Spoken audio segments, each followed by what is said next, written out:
County, San Diego, California.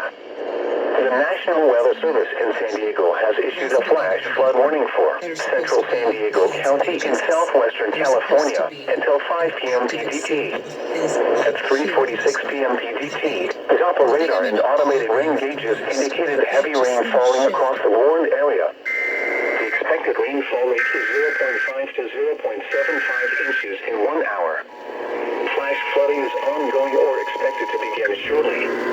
Hazard: life-threatening flash flooding. Heavy rain producing flash flooding. Source: radar and automated gauges.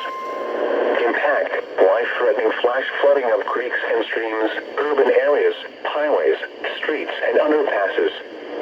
Some locations that will experience flash flooding include El Cajon, La Mesa, Poway, Pomona, Alpine, Tierra Santa, Escondido, Santee, Lakeside, and San Diego Country Estates.